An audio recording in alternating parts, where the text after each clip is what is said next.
अर्जुन बोले, हे जनार्दन, यदि आप यह मानते हैं कि कर्म से श्रेष्ठ ज्ञान है, तो फिर आप मुझे इस भयंकर कर्म में क्यों लगाते हैं?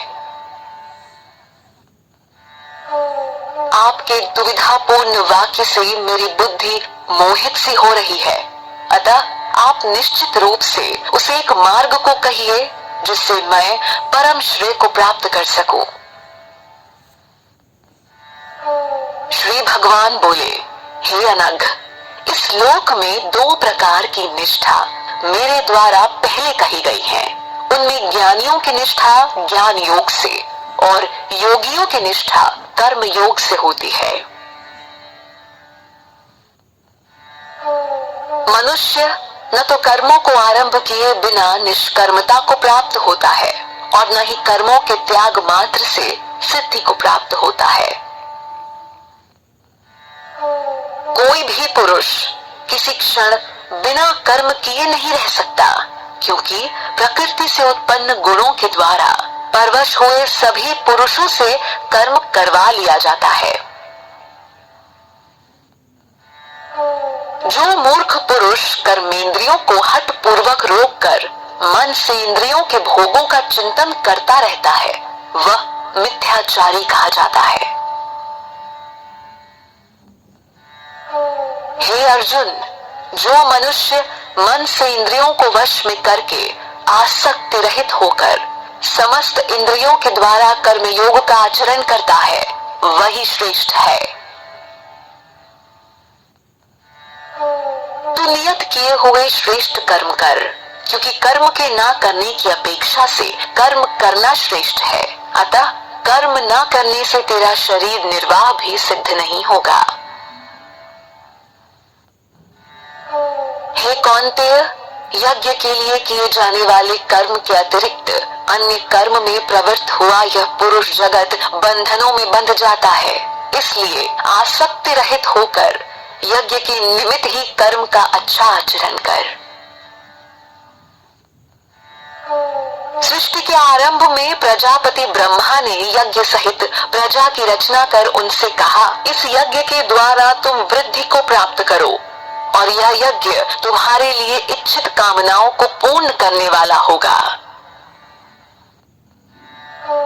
तुम लोग यज्ञ के द्वारा देवताओं की उन्नति करो और देवतागण तुम्हारी उन्नति करें। इस प्रकार परस्पर उन्नति करते हुए परम कल्याण को प्राप्त हो जाओगे।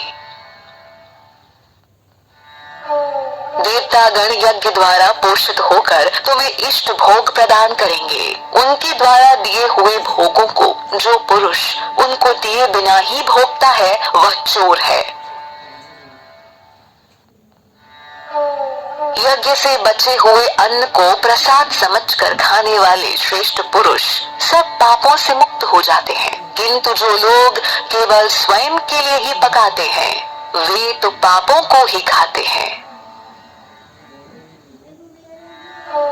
सभी प्राणी अन्न से उत्पन्न होते हैं। अन्न वर्षा से होता है, वर्षा यज्ञ से होती है और यज्ञ कर्मों से उत्पन्न होता है। कर्मों को तो वेद से उत्पन्न जान और वेद को अक्षर ब्रह्म से प्रकट हुआ जान। इसलिए वह सर्वव्यापी परमात्मा यज्ञ में नित्य प्रतिष्ठित है। हे पार्थ, जो मनुष्य इस संसार में प्रचलित सृष्टि चक्र के अनुसार नहीं चलता, वह इंद्रिय भोगों में लिप्त पापमय जीवन बिताने वाला व्यर्थ ही जीता है। किंतु जो मनुष्य आत्मा में ही आनंद का अनुभव करने वाला, आत्मा में ही तृप्त तथा आत्मा में ही संतुष्ट होने वाला हो, उसके लिए कोई कर्तव्य नहीं रहता। कर्म योगी महापुरुष का स्वार्थ हेतु कर्म करने का न तो कोई प्रयोजन रहता है और न ही कर्म न करने का कोई कारण। ये सभी प्राणियों में किसी प्रकार के स्वार्थ का संबंध नहीं रखते।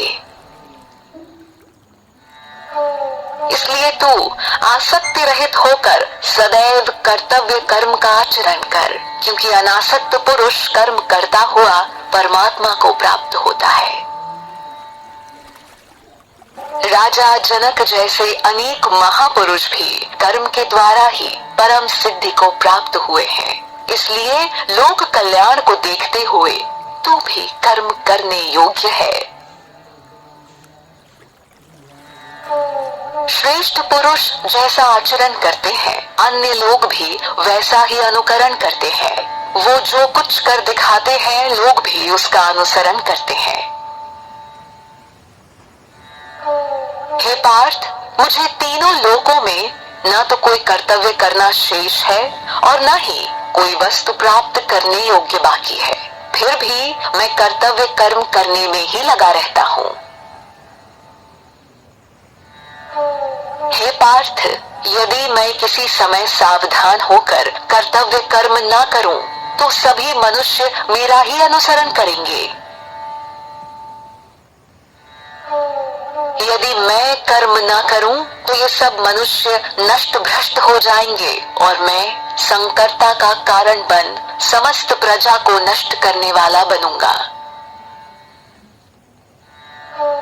हे भारत, जैसे अज्ञानी जन कर्म फल में आसक्त होकर कर्म करते हैं, वैसे ही विद्वान पुरुष अनासक्त होकर लोक कल्याण की इच्छा से कर्म करें।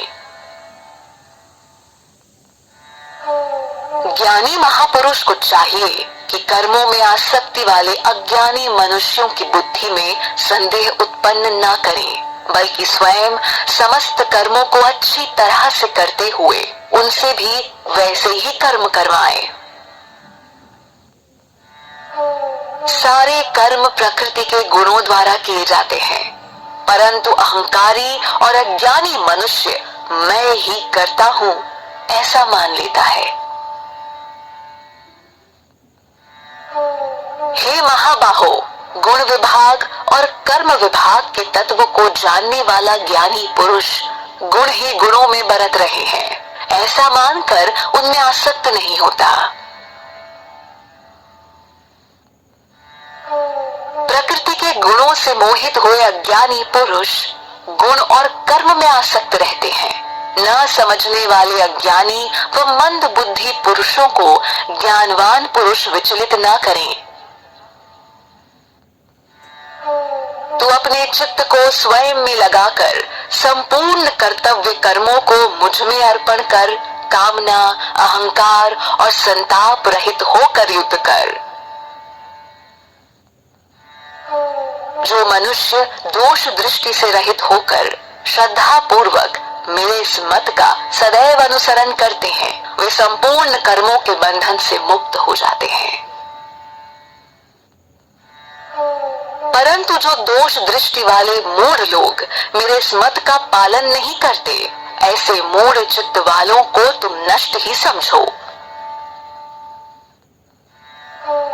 ज्ञानवान पुरुष अपनी प्रकृति के अनुसार चेष्टा करता है। सभी प्राणी अपनी प्रकृति के अनुसार ही कर्म करते हैं, फिर इसमें किसी का निग्रह क्या करेगा? प्रत्येक इंद्रिय के अपने अपने विषयों के प्रति मन में राग द्वेष रहते हैं। मनुष्य को चाहिए कि वह उन दोनों के वश में न हो, क्योंकि वे उनके शत्रु हैं। अच्छी तरह से आचरण में लाए हुए अन्य धर्म की अपेक्षा अपना दोषयुक्त धर्म ही श्रेष्ठ है, क्योंकि अपने धर्म में तो मरना भी कल्याणकारक है, किंतु दूसरे का धर्म भय देने वाला होता है। अर्जुन बोले, हे वार्ष्णेय, फिर यह मनुष्य किससे प्रेरित होकर न चाहते हुए भी अचानक पाप का आचरण करता है? श्री भगवान बोले, यह रजोगुण से उत्पन्न हुआ काम ही है। कामना से क्रोध उत्पन्न होता है। यह कभी तृप्त न होने वाला महापापी है, तो इसको ही शत्रु जान। जैसे धुएं से अग्नि, धूलि से दर्पण और भ्रूण गर्भाशय से ढका रहता है, वैसे ही काम के द्वारा ज्ञान ढका होता है। हे कौन्तेय, इस अग्नि के समान कभी तृप्त न होने वाले और विवेकियों के नित्य शत्रु काम के द्वारा मनुष्य का विवेक ढका हुआ है। इंद्रियां, मन और बुद्धि काम के निवास स्थान कहे जाते हैं। इन्हीं के द्वारा ये ज्ञान को ढककर देही पुरुष को मोहित कर लेते हैं। इसलिए हे भरत शर्भ, तुम पहले इंद्रियों को वश में करके ज्ञान और विज्ञान का नाश करने वाले इस कामरूप महान पापी को नष्ट करो। कर्मेंद्रियां स्थूल शरीर से श्रेष्ठ हैं, इंद्रियों से श्रेष्ठ मन है तथा मन से अधिक श्रेष्ठ बुद्धि है और बुद्धि से भी उच्च आत्मा है।